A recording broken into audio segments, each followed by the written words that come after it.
5 de marzo. Bueno, queridos amigos, gracias por estar con nosotros. Luego el señor director lo indique, vamos a estar conversando con el doctor Mario Casareto. Me parece que ahí lo tenemos en línea.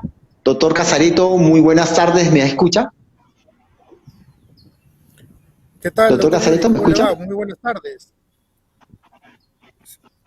Doctor Casareto, qué gusto tenerlo en el programa. ¿Qué tal? Muchas gracias por darse un tiempo y estar con nosotros, doctor. Muchas gracias. No, al contrario, gracias por la invitación y de verdad que estoy muy contento de estar contigo otra vuelta, Yuri. Al contrario, doctor, para nosotros usted es caserito ya del programa, se ha vuelto como constantemente le tenemos que estar preguntándole usted las cosas, ¿no? Así que está perfecto. Me encanta eso de tener a un endodoncista en el programa, de verdad que sí, ¿no? Me encanta. No, doctor, rápidamente, porque usted sabe cómo aquí se va el tiempo en un ratito. Coméntenos, ¿cómo actuar en las complicaciones de la endodoncia?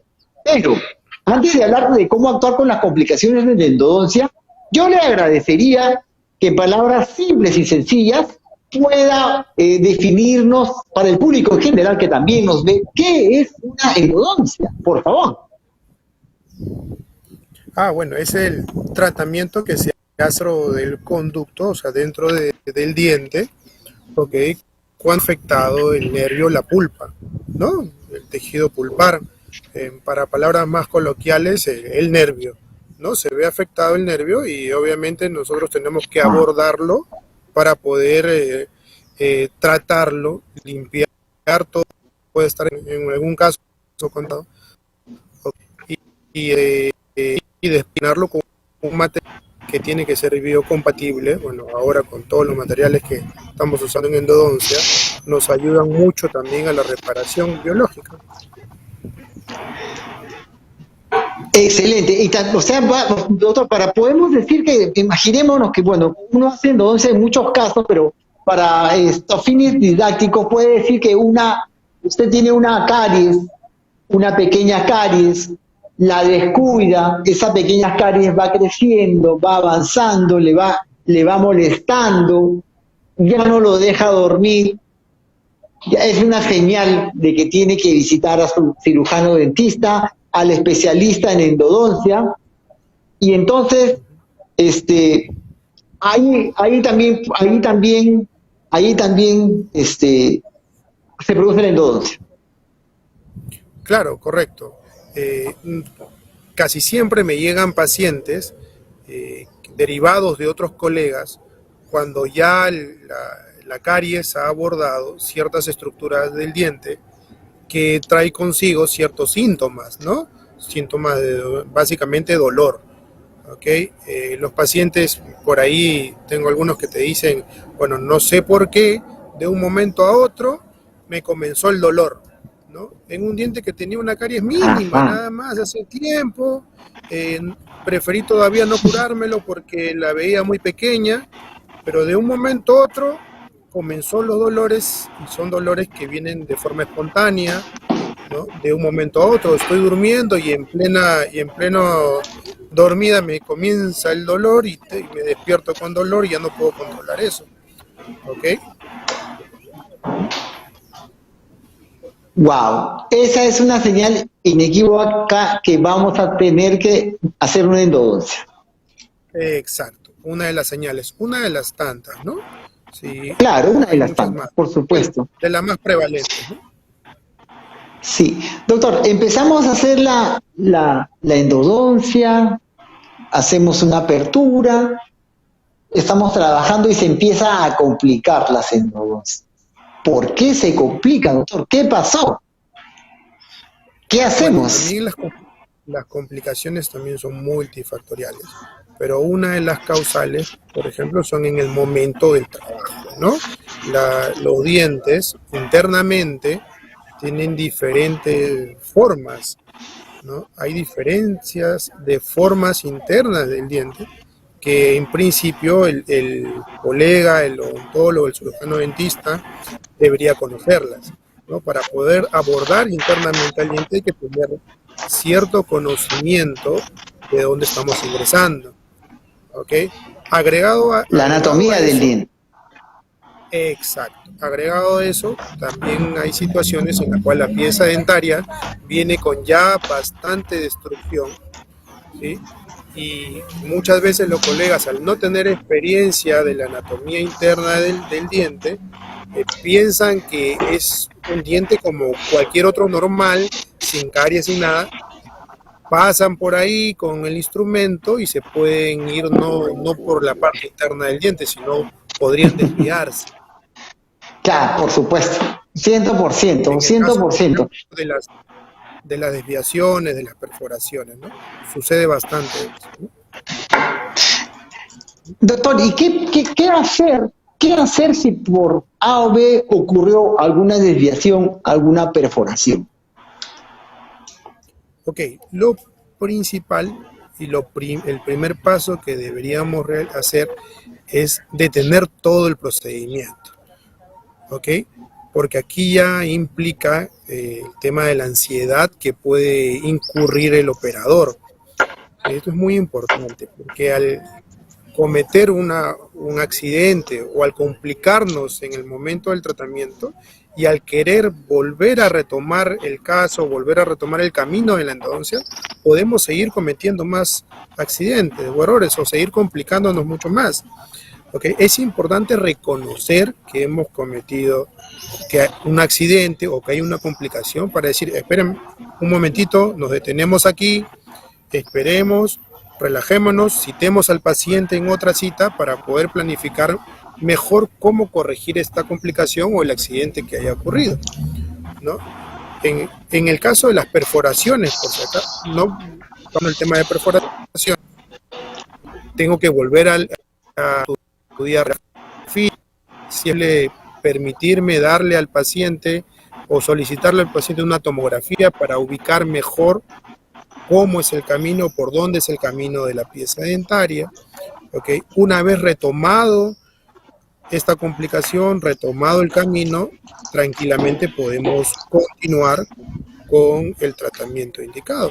Como usted ha estado pasando, doctor Yuri, ha estado pasando algunos casitos que les he proporcionado. Hay casos de por ejemplo, por ejemplo, que está ahorita en pantalla, es una paciente que llega a mi consulta diciéndome que había tenido una endodoncia hace una cantidad de años, hace 2 años, 3 años, y le habían fracturado un instrumento dentro del diente. Y que el colega Hay una pregunta de eso. Qué bueno, qué bueno. ¿Hay una pregunta, doctor? No, por favor, siga. Tengo una pregunta. Siga, doctor, por favor. Lo que en principio determinamos es que cuánta porción de instrumentos se había fracturado y en qué raíz, ¿sí? Dentro de qué conducto, y si era posible retirar ese instrumento, porque lo primero que debemos pensar es en poder retirar el instrumento dentro del conducto radicular. ¿Okay? Se logró retirar, en algunas ocasiones no se puede retirar el instrumento y hay que tener otro tipo de terapias en este caso. ¿Okay? En el caso de la paciente, después de 3 años se pudo retirar el instrumento, ¿okay? Y terminar la endodoncia correctamente. Excelente. Justo entró una pregunta, doctor Casareto. Bueno, más o menos, esta pregunta de un colega. Han entrado varias preguntas de pacientes. Permítame esta porque me parece interesante, pero usted ya la está resolviendo, ¿no? Doctor, estaba realizando la endodoncia de un premolar superior. No me di cuenta y terminé la endodoncia, ¿no? Y al cabo de 2, 3 semanas regresó la paciente a reclamar, porque como sintió dolor, fue a otro colega y vino con la placa. ¿Qué hacer si encontramos, si el colega ve que ahí hay bueno, eso debe ser dice un pedazo de lima rota, ¿no? Eso viene a ser un accidente, estimados amigos, ¿no? Eso viene a ser un accidente, ¿no? O sea, me parece que viene a ser un accidente, no una negligencia. Si el colega dice que le pasó y no se dio cuenta, pues es un accidente, no llega a ser una negligencia, ¿no? Doctor, por favor. Lo que yo siempre comento con mis residentes, en este caso, que es donde yo más me muevo en el tema académico, posgrado, es que cada vez que llega en sus manos una pieza dentaria con un instrumento separado ahí adentro, nosotros tenemos que evitar hacer un tipo de comentario negativo del colega anterior, ¿ok? Porque no sabemos en qué situaciones se separó el instrumento, porque lo que más vamos a complicar es la situación con el paciente. Okay. Yo no sé si el paciente en pleno tratamiento hizo un movimiento extraño y el instrumento se fracturó por el movimiento del paciente. Yo no sé si el instrumento vino mal de fábrica. Yo no sé si fue la mala cinemática de la acción del instrumento. Así es que lo primero que tenemos que saber nosotros como colegas, no echarle la culpa de frente y vertir comentarios negativos del colega. ¿Okay? Sí podemos decir, hay un instrumento, es lo que me tocó hace este caso que les he enviado, doctor Yuri, es de hace una semana y media, ese casito, ¿no? Y lo primero que hay que decirle, bueno, el instrumento, uno no sabe cómo se separó, pero hay una oportunidad o varias oportunidades de poder resolver el caso, ¿ok? Y uno le puede plantear 3 opciones de tratamiento. Yo puedo retirar el instrumento, ¿no? Puedo sobrepasar el instrumento, puedo limpiar bien por el área del instrumento, o puedo hacer un acto quirúrgico, ¿ok? Y pues, en vez de darle más problemas, yo debería darle más soluciones. Alternativas. De verdad que sí, alternativas. Y lo que dice el doctor Mario Casareto es cierto, queridos amigos, ¿eh? Yo no hago endodoncias, como usted sabe, doctor, no, hago rehabilitación, y entonces a mí se me han roto fresas sacadas del estuche, nuevecita, puesta en la turbina, lista para tallar, he empezado a rotar y a girar y ¡puf! La fresa se me ha partido. Sin haber hecho mayor fuerza o estar cortando un metal, pasa. Por eso, estimados colegas, como bien lo dice el doctor Mario Casareto, tenemos que tener mucho cuidado a la hora que prejuzgamos, y recuerde que nadie, pero nadie, está libre de ese tipo de accidentes. Doctor. Exacto, tal cual, doctor. De verdad que es lo primero que yo converso con mis alumnos, ¿no? Esto, concentrémonos en el tema de cómo vamos a resolver el problema. En este caso, por ejemplo, que estamos presentándolo en la pantalla, hubo una perforación del diente, ¿no? Se salieron buscando los conductos, el camino por donde se hace la endodoncia, ¿okay? Se fueron a un lugar y llegaron hasta hueso, ¿okay? Así es que la opción de tratamiento era poder reparar la perforación, y como lo ven en pantalla, ¿okay? Buscar el camino de los conductos y resolvemos el caso. Vemos ahí la diferencia de tonalidades del material reparador, de la endodoncia terminada, y esperamos sí que la lesión vaya remitiendo en el transcurso de los meses. ¿Okay? Es poder saber actuar en el momento indicado. ¿Okay? Excelente, doctor, muy bonita la placa. Doctor, ¿qué tan complicado puede llegar a ser a sacar un pedazo del instrumento fracturado?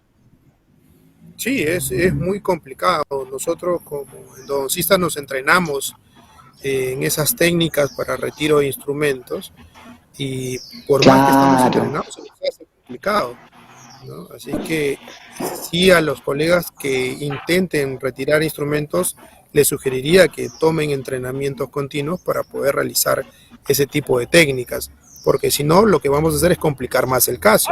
Hay casos que por querer intentar sacar un instrumento, más profundizan el instrumento y el instrumento sale del diente y se deposita a nivel de hueso.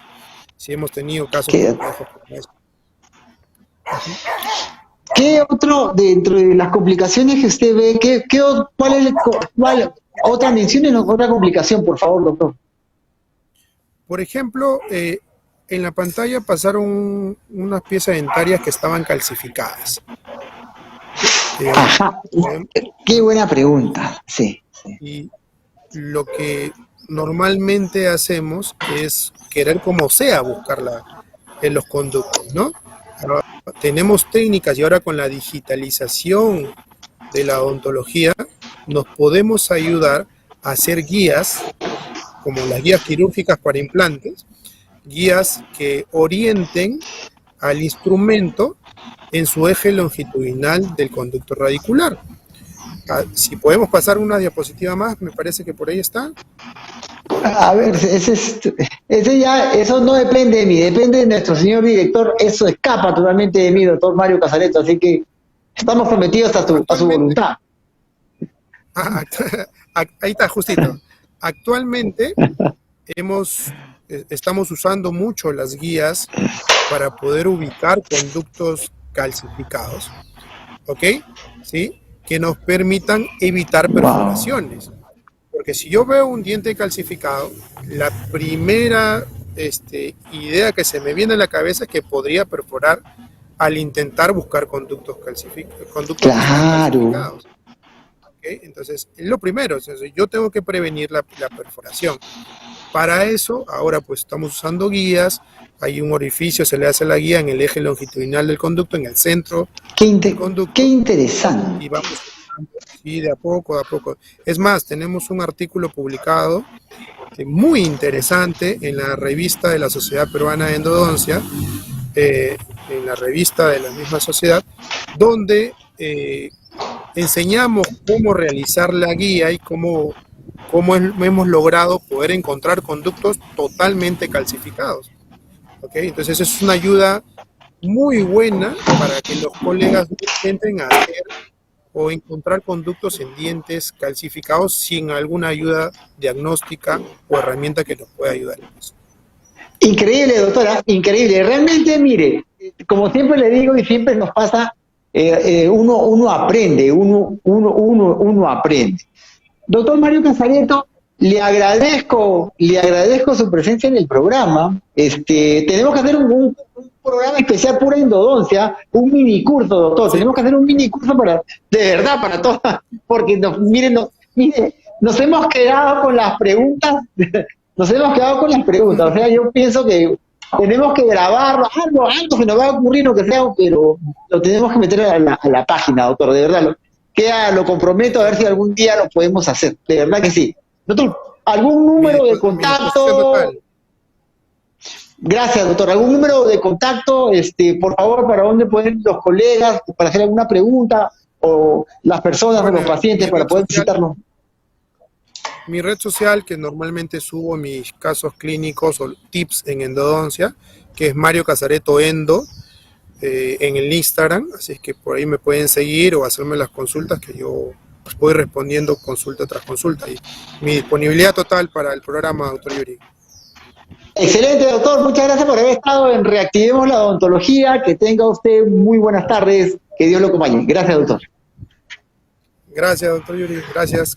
Gracias, doctor. Gracias. Y gracias, doctor. Bueno, queridos amigos, vamos rápidamente a la pausa comercial y vamos a estar con la gran doctora para conversar todos los temas sobre la ley 3221-10, la doctora Rosario Ugarte. Vámonos a la pausa.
Bueno, queridos amigos, gracias por estar con nosotros en Onda Digital y en Reactivemos la Odontología. Ahora sí, hasta luego el señor director lo indique, vamos a estar conversando con la gran doctora Rosario Ugarte.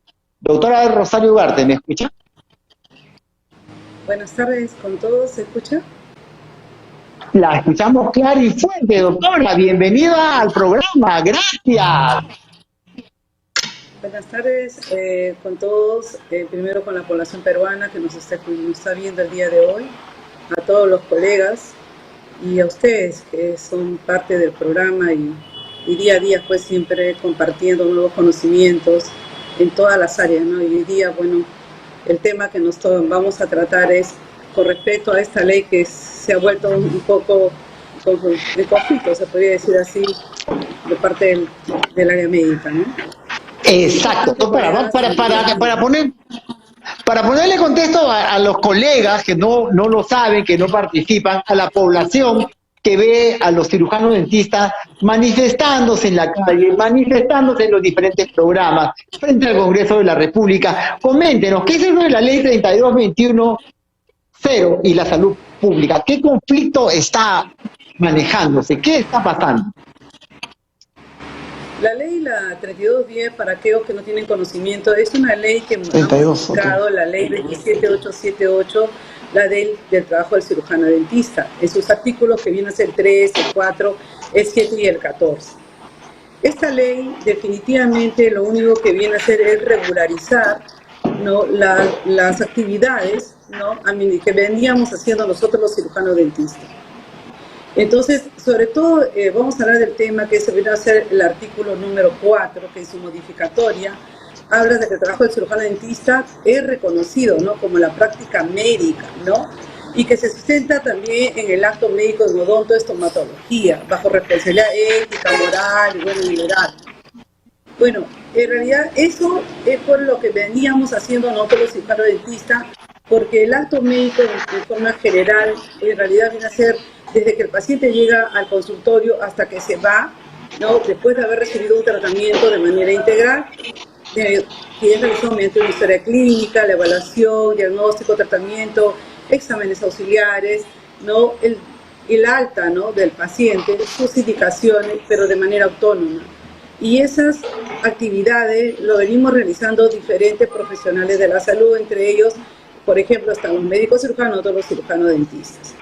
Esta modificatoria de la ley, en ninguna presente ley, no colisiona con el trabajo, con la ley de trabajo del médico cirujano, en ninguno de sus aspectos, ¿no? Asimismo, nosotros, los cirujanos dentistas, hablo del trabajo del cirujano dentista, está amparado también por la Constitución Política del Perú, en su capítulo 2, los derechos sociales y económicos, ¿no?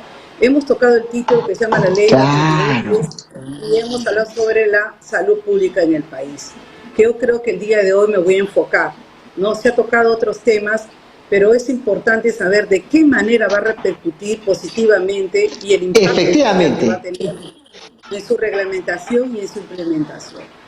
Y vamos a tocar el artículo 9, que está en la Constitución Política del Perú, que nos dice que el Estado es el que determina las políticas de salud, ¿no?, la política de poder, norma, supervisa, su aplicación también. Y el Estado es el responsable de diseñarla y conducirla de manera plural y descentralizada para facilitar el acceso equitativo de los servicios de salud. Al decir equitativo, estamos hablando de los diferentes niveles sociales, ¿no? Entonces, esta ley, hablo de la 3210, permite justamente de una manera la equidad de los tratamientos y el acceso oportuno a la salud del sistema estomatognático de toda la población peruana, ¿no? Tenemos la ley también, la 26.8 a la 42, que en el artículo 2, el acto médico debe estar sustentado, dice, en una historia clínica veraz y suficiente, ¿no?, que contenga las prácticas de procedimientos aplicados al paciente para resolver el problema, ¿no?, de la salud, ¿no?, diagnosticado, en este caso por los cirujanos dentistas.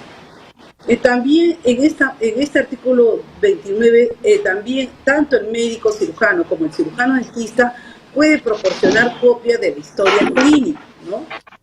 Entonces, eso es una hay varias leyes, ¿no?, de la salud, ¿no?, y la Constitución y también que nos permite de una manera respaldar esta ley que se ha modificado, que es la 3210. Y en la ley número, la 16447, que es muy importante, ya desde el año 1967, ¿no?, imagínense cuando, reconoce a las profesiones como estomatología, químico farmacéutico, como profesiones médicas. Entonces, en realidad, prácticamente 60 años. Sinceramente, por eso que el día de hoy le agradezco, doctor Yuri, que es importante, un poco engorroso a veces hablar de leyes, no somos abogados, ¿no?, pero sí es importante conocer la Constitución, ¿no?, de nuestro país, las leyes, ¿no?, las normativas, para poder de una manera hablar con veracidad y no con falacias como el día de hoy. Es lamentable, ¿no?, que algunos, pero no son todos, ni tampoco son la mayoría, que han venido a indisponer la imagen y mancillar nuestra honra. Hay otra ley que, claro, que es otra ley que establece las normas generales que regula el trabajo y las carreras de todos los profesionales de la salud, que es la ley 23536, ¿no? Y en su artículo 60, ¿qué nos dice esta ley? Que están considerados para los fines de la presente ley como profesionales de la salud y constituyen las respectivas líneas de la carrera siguiente. Y lo ponen al médico cirujano, al cirujano dentista, al químico farmacéutico, al obstetrista y otros profesionales de la salud. Entonces, colegas, en realidad nosotros no estamos haciendo nada nuevo, todo lo contrario. Esta ley, la que ha salido promulgada, sus bases jurídicas y legales durante estos 2 años que han pasado para diferentes instancias administrativas, justamente tanto en el Congreso de la República, en el Ministerio de Educación, también en las mesas de trabajo, que en el Congreso de la República, y también en la mesa de trabajo de salud, tanto también el Colegio Médico del Perú y otros profesionales, también otros colegios, han intervenido durante 2 años justamente para ver si esta ley, pues en realidad se cumplía, ¿no?, estaba dentro del marco legal, jurídico, ¿no? Y como podemos ver, es que fue así. Por eso el motivo es que en el año 2024 de una manera fue observada, ¿no?, por la Presidenta de la República, pero luego en diciembre del año pasado, el 11 de diciembre del 2024, sale aprobado, ¿no? Y muchos dicen porque el acto médico, ¿no? Dicen el acto médico, no, porque yo soy médico, entonces esa palabra, el término médico, ¿no?, parece que los señores médicos cirujanos, pues son médicos cirujanos y nosotros somos cirujanos dentistas, definitivamente no guardan ninguna relación, ¿no? El acto médico es un acto jurídico, es un proceso de atención, ¿no?, desde que ingresa el paciente hasta que se va de alta. Al final, quien se lleva el acto médico es el paciente, no se lleva el profesional, se lo lleva. Efectivamente. ¿Para qué se lo lleva el paciente? Para denunciarte. En caso de mala praxis, en caso de que uno cometa un error o muerte del paciente, ¿no?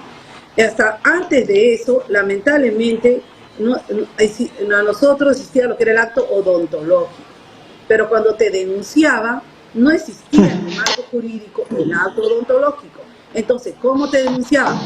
Como acto médico. Entonces, simplemente lo que se ha hecho con esta ley es regularizar lo que ya se venía haciendo y aplicando, en este caso, en la práctica, ¿no? Entonces, la Organización Mundial de la Salud, que es nuestro máximo ente rector, bien claro lo dice, ¿no? Y están ahí, ¿no? Que en realidad, pues, viene a ser la atención que se da a los pacientes de una manera integral, ¿no? Y en este caso el sistema estomatognático, por eso que a nosotros, y del cuerpo humano, por eso que a nosotros hemos colocado ahí acto médico odonto estomatológico, para de una manera, en realidad es acto médico, pero bueno, para evitar esos recelos que parece ahí de los amigos médicos, dijo, se marcó de una manera para delimitar el campo de acción, para que sea el campo de acción es el sistema estomatognático, que viene a ser la articulación temporomandibular, el tercio medio de la cara, la mandíbula, los huesos adyacentes, los órganos dentarios, tejidos blandos como está la lengua, ¿no?, el sistema nervioso, glándulas salivales, etcétera. Entonces, yo en realidad no veo alguna razón por la cual nuestros amigos médicos tengan un poco de miedo o de temor en relación a que nosotros, por supuesto, por supuesto, básico de guardia, y trabajemos de manera multidisciplinaria integral, que al final el beneficiado va a ser el paciente, ¿no? Porque todo esto al final va en retribución del paciente. Entonces, eso es lo que en realidad no entendemos, ¿no? En este ejemplo que estamos colocando, nosotros, podría pasar un poquito la pantallita donde está el paciente, desde una laminita más, si podrías tú ponerlo. A ver, eso ya depende del director. Ajá. Sí, donde dice el paciente y está el hospital, ¿no? Esa diapositiva, ¿no? Después de acto médico. Ajá, ese, ¿no? Yo le quería preguntar. En este caso, el paciente, ustedes ven que ingresa a un hospital, pues a la consulta externa también, y les voy a hablar de salud, ¿no? En el salud, en realidad está normalizado, y nosotros, van a ver ustedes que dice acto médico, ¿no? En la mano derecha dice acto médico, no dice acto médico estomatológico, dice acto médico. Entonces el paciente saca su cita, y a la hora que el cirujano dentista lo evalúa, como pueden ver ahí, ¿no?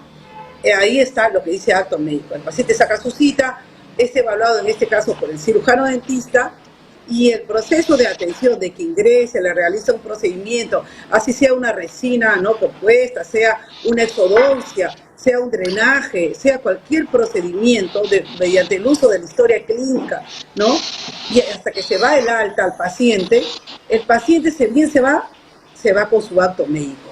Eso en realidad es todo un proceso de atención, y que en este caso, bueno, se ha denominado acto médico, se pudo llamar otro, pero en este caso se llama acto médico, ¿no?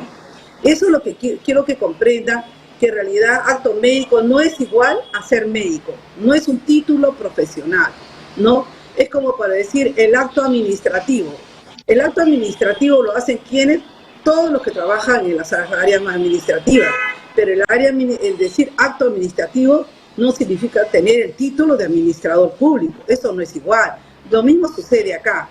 El acto médico, en este caso odontoestomatológico, no es igual a un título profesional, ¿no?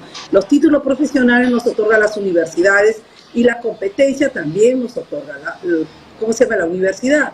Y en este segundo ejemplo es igual, ingresa el paciente, de la misma manera ustedes pueden ver la historia clínica, que es de salud, figura el número de historia clínica, y al lado de la historia clínica, donde ven la flechita, dice acto médico. Le da un número al paciente. El paciente pasa a la consulta, en este caso por el médico cirujano, lo evalúa al paciente, le da luego el alta mediante el uso de la historia clínica, ¿no? Y el paciente, ¿quién se lleva el acto médico? El paciente se lleva. En el salud, como le dije, esto está, para nosotros, está normalizado de muchas décadas, ¿no? Como pueden ver en la consulta externa, esta es una cita de un paciente, ¿no? Que ustedes pueden ver ahí, le dan su cita por vía ambulatoria, y se dan cuenta ahí que hay un número que viene a ser la cita del paciente. Entonces, de esa manera en el salud el acto médico es reconocido tanto como para el cirujano dentista como para el médico cirujano, ¿no? Y es necesario programar las actividades asistenciales, por supuesto, las cuales se reflejan en sus planes operativos, y cada acto médico tiene un costo operativo, ¿no? Por ejemplo, vamos a hablar del servicio de odontoestomatología del hospital radial. Nosotros todos los años, ya en este año yo estoy haciendo una estimación de necesidades para el año 2026. ¿Para qué? Para tener el presupuesto económico, ¿no? Que va a solventar todos estos procedimientos durante un año, no todos los gastos, ¿no? Todo. Por eso es importante programar las actividades con tiempo. Entonces, definitivamente, desde que el paciente ingresa a la puerta de un hospital, o de una consulta externa, o de una clínica privada, todo tiene, hasta que se va el alta, el paciente tiene un costo, ¿no es cierto? Y en la parte y en el sector público de la misma manera. Entonces, para eso es importante la planificación, y en este caso el acto médico tiene un costo operativo. ¿Ya? Entonces, doctora, es importante ver eso, ¿no? Se hace le quería hacer una... Y lo hacemos con total autonomía, ¿no? Le quería hacer una pregunta. Mire, están entrando varias preguntas del público, de colegas, pero acá hay una pregunta que me parece bien interesante. Permítame, por favor, hacérsela. La, la ley 32.210, ¿cómo beneficia al paciente? ¿Cómo lo beneficia? ¿Cómo Sí, beneficia la precisamente atención? sí. Ya, en la atención al paciente lo van, en primer lugar, hoy en día el paciente, como hemos podido observar, ¿quién se lleva el acto médico? El paciente, ¿cierto? Pero yo les pregunto a ustedes, en salud si estaba, como pueden ver, estaba ya normado, ¿no? De una manera, si no, no estaría ahí, no estaría escrito. Todo esto tiene normativas institucionales, tiene resoluciones institucionales. Por gusto nos escriben esto, una historia clínica, es el sistema, el IESI que manejamos en salud, está todo normado. ¿De qué le beneficia el acto médico al paciente? Definitivamente le beneficia por el ¿cómo se llama? Porque va a tener el acceso oportuno a la salud, ¿no? Va a ser una atención de manera equitativa. Exacto. Y de la misma manera también el paciente, al llevarse el acto médico o odontoestomatológico, va a tener mayor valor legal y jurídico. Hoy en día los colegas, al darte mayor responsabilidad, mayor va a ser también tu proceso y tienes que cuidarte en la parte legal y jurídica porque vas a ser procesado y penado por acto médico, no acto médico odontológico que no existía en el marco legal y jurídico en nuestro país. Lo que existe en nuestro país es el acto médico, no existe el acto odontológico. Hoy en día sí lo tenemos a través de esta ley de la 32.210, ¿no? Entonces sí es, definitivamente beneficia al paciente. Entonces, nosotros, por ejemplo, un poquito lo voy a correr, por ejemplo, y los objetivos de esta ley, que están ahí, los objetivos de la ley, ¿no? Es garantizar el acceso universal a todos los servicios de Claro, salud, muy bien, exacto. y de calidad. Exacto, exacto. El día de hoy, como ya han hablado mucho de lo que viene a ser el acceso oportuno, por ejemplo, a formar parte del equipo básico de guardia, que hasta lamentablemente antes de esta ley, al menos algo de salud no estaba contemplado. Nosotros no formamos parte del equipo básico de guardia. Si a mí me llegaba un paciente un viernes en la noche, un sábado, ese niño con una fractura dentro alveolar tenía que esperarse hasta el día lunes. Y lamentablemente a veces terminaban con mutilados, con pérdida de los órganos dentarios, que nosotros los cirujanos dentistas sabemos que tiene solamente un tiempo de vitalidad de 2 horas. Entonces lo condenábamos a ese niño, no hablo de la parte pediátrica, por ejemplo, para toda su vida no iba a tener los órganos dentarios. Imagínate lo que le decimos los dientes anteriores. Terrible. Entonces, y la terrible. madre, lastimosamente, a veces llegaba y se ponía a llorar pero a mí no me dijeron eso. Eso es lo que nos dicen a veces después que han pasado muchas horas o lamentablemente varios días, ¿no? Excelente. Estimados amigos, estamos conversando con la doctora Rosario Ugarte y estamos hablando sobre la ley 32.210. Y ella nos está explicando los beneficios de la ley, los beneficios de esa ley hacia la población. O sea, la atención primaria, la atención oportuna, que usted pueda atenderse con un cirujano, dentista especialista para poder actuar a tiempo frente a tanto conflicto o problema que pudiera presentarse o alguna emergencia. Seguimos, doctora. Por ejemplo, también promover, en este caso, el sistema de la salud, hablo del sistema estomatológico, de manera integral, ¿no? A nivel de la salud general, ¿no? También va a reducir las desigualdades en la atención del sistema estomatológico, hablo de la salud.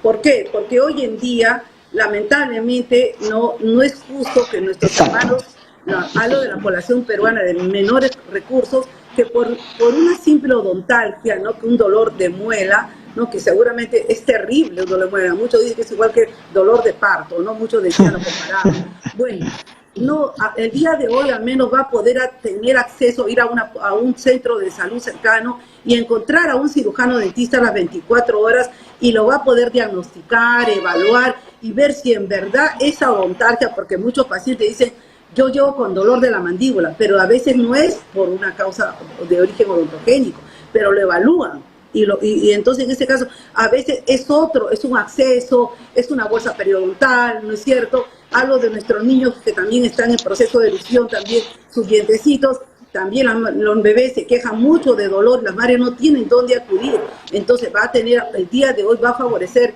a esos pacientes que lamentablemente no iban a las emergencias y por eso, o urgencias, ¿no? Porque una cosa es emergencia y otra cosa es urgencia. Lamentablemente no iban porque no sabían, pues. Si la población sabe que hoy día un domingo en la noche, yo tengo un acceso, un dolor dental, y sé que voy a ir a la emergencia del cerca a mi casa y no voy a encontrar un cirujano dentista, lamentablemente no voy a ir. Si es que tengo recursos económicos, iré a una clínica, y si no la tengo, ¿qué hace el paciente, el peruano de pie? Se automedica, y a veces vienen los efectos colaterales, ¿no? Y si es alérgico a los AINES, porque no sabe, vienen ahí otras enfermedades colaterales que lamentablemente hasta puede conducir por un anafilato y por una reacción adversa medicamentosa a la muerte de ese paciente. Y no lo sabemos. Realmente brillante, doctora. Su explicación está siendo brillante y muy didáctica. Queridos amigos, estamos conversando con la doctora Rosario Ugarte sobre la ley 32.210, ¿no? Doctora, hay una pregunta, mire, que más o menos yo se la traduzco, ¿no? ¿Por qué dicen los médicos que ustedes van a poder hacer cirugías plásticas? A ver, usted puede contar, puede desmentir esto, por favor, que eso parece de rite, ¿ya? En verdad yo me dirijo en realidad a la población peruana y sobre todo a esos médicos, en verdad, que sí son de corazón y que ingresaron a la universidad para claro, exacto. A esos profesionales de la salud me dirijo.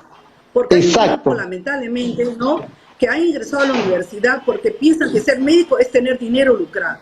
Y la salud se volvió una mercancía. Ya hemos tenido hace unos días, que es lamentable, acá nada más cerquita, acá de Lima, ¿no?, que los médicos todos brillaban por su ausencia. Estaban en su clínica privada atendiendo y habían dejado a una doctora, dice doctora, usando sus sellos de ellos en la emergencia de ese hospital, ¿no? Y dejando abandonado a sus pacientes. Yo les pregunto, ¿en verdad esto antes se veía? No. La que te habla, tengo 38 años trabajando en un hospital público, yo nunca he visto eso, que abandonen a sus pacientes por irse a su clínica privada a operar. La indiferencia. La indiferencia. Hay mucha indiferencia al dolor humano. Se ha perdido. Y el egoísmo. La conciencia. Y yo le digo, como le digo, si en verdad decidieron estudiar medicina o cualquier carrera de la salud, odontología, para llenarte de dinero, ¿sabes qué? Mejor dedícate, no sé, dedícate a un... Claro. Porque la salud dedícate a ser banquero. ¿No es cierto? Porque de nosotros depende salvar la vida humana. Solamente un dolor que es terrible, el paciente cómo se va cuando le calman el dolor. Y un niño, hablo de los niños, que de 3 años, como lamentablemente en nuestro país no hay políticas de salud, lamentablemente el índice de caries dental es en más del 90%. ¿Y eso qué trae como consecuencia? Que las infecciones odontogénicas pues tengan una prevalencia de enfermedades y son las que acuden a veces en las urgencias, emergencias, y bueno, lamentablemente si llegan a buena hora o oportunamente pueden salvar sus vidas. Y el que no llega, como hace 2 años falleció esa señorita, falleció porque en los hospitales públicos, imagínate, Casimiro Ulloa, ¿no?, creo que el hospital 2 de Mayo, otro hospital, al 4º día recién llega a un hospital público como es el hospital Guaysa y lo atienden nuestros colegas, ¿no? Y es increíble. Demasiado tarde. Como hay un artículo que lo sacó ¿cómo se llama?, la Universidad en México, ¿no? Y decía, ¿no?, que un diente puede llevarte a la muerte, sí. Un diente, una infección odontogénica. Por supuesto, por supuesto que te puede llevar a la muerte. Pero eso a veces no lo conocen los médicos. Los médicos, lamentablemente, yo creo que ellos tienen mucho desconocimiento, porque no estudiaron el sistema estomatognático, ¿no? Nosotros, una angina de Ludwig te mata. El sistema estomatognático. Entonces no hay comparación con todo el respeto al gremio médico. Ellos estudian medicina de manera general. Y luego para dedicarse a un campo, a cardiología, traumato, ¿no?, gíneco, se especializan en su campo. Pero nosotros, a diferencia de los cirujanos dentistas, a partir prácticamente del 3er año en pregrado, ya nos metemos al campo de lo que viene a ser todo el sistema estomatognático. Y para eso está nuestra malla curricular, nuestro perfil de egresado, que al final nos dan las competencias como cirujanos dentistas generales. Ya luego, gracias a la ley, la 27878, tenemos 17 especialidades, ¿no?, que van entre 4 años hasta 2 años las especialidades. Entonces, en realidad yo no veo nada que temer con respecto a a esta ley que en realidad el único que sale favorecido con esta ley es el paciente. Nosotros como cirujanos dentistas del sector público vamos a seguir ganando nuestro sueldo. A nosotros no van a aumentar solo porque yo trabaje más horas. No, todo lo contrario. Más bien, ¿quién va a permitir el acceso a la salud? ¿A quién va a beneficiar? Al paciente. Si yo me acuerdo al pueblo. En la época de los 80, los que no saben, en la época de los 80, el Seguro Social, ya lo de la Seguridad Social, no atendía a las madres, solamente atendía el parto a la madre gestante, un control y chao. Pero el niño quedaba desatendido. Hoy, gracias a más o menos en la época del 86, que yo ingreso al hospital de Valiati, comienza a la apertura de la salud a los niños y a los hijos de los trabajadores y a las cónyuges de los trabajadores. Eso que permitió que se amplíe el acceso a la salud y se haga mayor equidad, porque es seguro social. Exacto, exacto. Señores médicos, esta ley lo que va a permitir es aumentar, ¿no?, el servicio de salud, simplemente lo mismo, pero ya en las programaciones de las horas nocturnas, domingos y feriados, donde nuestros pacientes ya no van a estar abandonados a su suerte y van a poder acudir a las emergencias, a la urgencia, ¿no? A las emergencias, bueno, en caso de tremendos accesos, la sacuna de Luis, que nosotros lo conocemos, ¿no? En caso de fracturas, claro, fracturas, exacto. ¿no? Van a poder acudir, pero también por supuesto. Las urgencias, las aperturas camerales. Desde un claro. acceso, ¿no? Y hablo de los niños también que acuden frecuentemente a las emergencias. Y a mí es lastimoso que a veces 6 de la tarde, en un sábado que me llaman a la emergencia, yo ya no tengo personal porque yo no puedo programar. Y es más, si hablo sobre todo de la reivindicación de los derechos laborales del cirujano dentista, nosotros operamos un sábado una cirugía ortognática y el domingo yo tengo que pasar visita médica, odontológica. Yo programo, pero quitando las horas sanitarias, porque lamentablemente no hay una normativa o no había una ley que me permitía programar turnos de feriados o de guardias. Ahora sí, con esta ley, lo único que permite es regularizar. Esta ley no me permite hacer más de lo que me da la universidad. Eso que es en cirugía estética o cirugía plástica, eso es totalmente falso, le digo a la población peruana.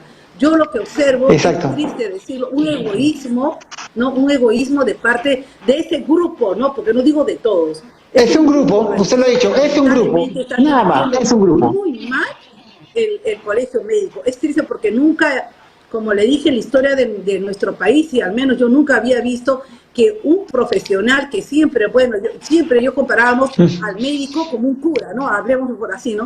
Al médico tenía un perfil de cura, una persona así proa, ¿no? Una persona íntegra, un ser humano que con su actitud, con el ejemplo, ¿no? Daba, ¿no? Una persona servicial, pero eso el día de hoy se ha perdido. Es triste decirlo y es lo que vemos hoy el día a día, venir a mancillar la honra de tantos hermanos nuestros, de nosotros, decir que esta ley me permite matar, es una licencia para matar. Wow, increíble. ¿Por qué caer? Increíble. Increíble. ¿Por qué caer? Yo digo, cuando uno cae en bajezas, cuando uno cae en mentiras, no, lamentablemente es porque ya sabemos que se desnaturaliza todo. Terrible. Porque terrible. Doctora, no tiene ningún sustento jurídico. Doctora Rosario Ugarte. Lamentablemente no hay no tiene esos. Es triste decirlo, pero esos 6 dictámenes de ley no tienen, si uno lo ve, yo digo, no, de esos 6 que vienen a ser la 9447, la 57, la 124, la 126 y la 130, ¿qué es lo que quieren los médicos? ¿No? ¿Qué es lo que quieren con esto? Digo, no, yo quiero tener la exclusividad del acto todo, médico. Yo quiero todo, sí. Pero no se han dado cuenta de la gravedad que va a tener y el gran impacto negativo en la sociedad, ¿no? Y en la salud del país. Sabiendo que somos un país de tercer mundo, sabemos que somos un país... En vez de darnos la bienvenida, ¿no? Un médico. Lo lógico es que nos dé la bienvenida. Enfermería, un odontólogo. Exacto. Es triste decirlo. ¿En qué beneficia estos 6 dictámenes de ley de ellos? En nada. Doctora Rosario. En nada. Doctora Rosario. Más todo lo contrario, les está quitando nos van a cortar el talento oportuno a la salud. Y eso en realidad es bien triste y yo espero que en realidad los congresistas de la República reaccionen. Exacto, trabajando estos días de vacaciones, se quedó sorprendido. Parece que ellos fueron con una mala información, ¿no? Listo, doctora Rosario, le agradezco. Estos tiempos que son valiosos nos sirven justamente para aclarar que esta ley favorece a la población peruana y sobre todo a aquellos de más bajos recursos, ¿no? Sobre todo, listo, doctora Rosario, le quiero agradecer por haber estado en el programa. Muchas gracias por su tiempo. Nos hemos quedado cortísimos. No, doctora, a usted por haber estado con nosotros, porque los colegas pues la quieren ver y la quieren escuchar. Muchas gracias a usted, que le agradezco, que tenga usted una linda tarde, doctora. Muchas gracias, y lo único que me dirijo al congresista de la República, que por favor no cedan y que por encima de los intereses de cualquier profesional de la salud, sea cirujano dentista, sea médico, sea enfermera, sea obstetra, por encima de todo están los pacientes, la vida de la población peruana para la cual ustedes juramentaron el día que quisieron ser congresistas de la República. Hoy tienen una gran responsabilidad y esperemos que urgentemente el Ministerio de Salud implemente y reglamente de una vez esta ley en beneficio de nuestros hermanos peruanos de menos acceso. Muchísimas gracias. Listo, doctora. Muchas gracias, doctora Rosario. Gracias. Bueno, queridos amigos, ya vieron el programa estuvo recontra caliente. Vamos con el programa. Agradecerle, como siempre le digo, mantenga a Dios en primer lugar. Cuídense mucho. Muy buenas tardes. Gracias.